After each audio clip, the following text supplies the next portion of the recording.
their pupils and irises are just going to be freakishly wide, and then their noses are just going to be like this, and then it's going to give them eyelashes that are like a mile long or something.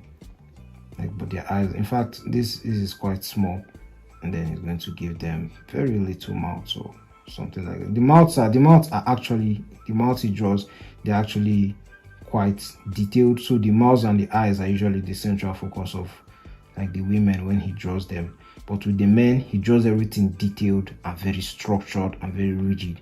So the guys could have like, you know, moderate eyes, then their nose could be like very normal and rigid like a very hard guy, and then their mouths could be, you know, normal as well and quite detailed. But with the women he just makes the mouths and then the eyes detailed, because they usually have lipsticks and stuff like that, and you know, that is quite cool.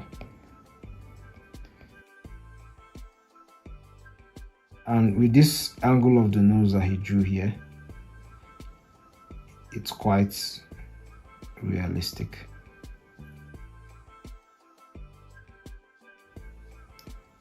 But it still screams his style.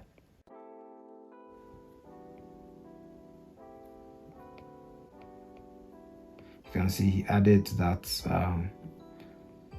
area for the upper, that splits the upper and lower cartilage. So, you know, if you are wondering why they actually make those decisions,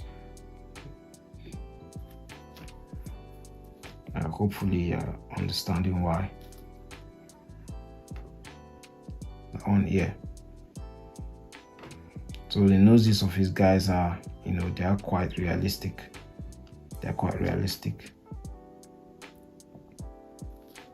Here's another example of a nose that is, you know, a bit realistic, but it's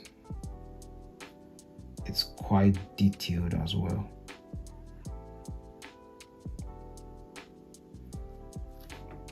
And, you know, continuity of that slim nose.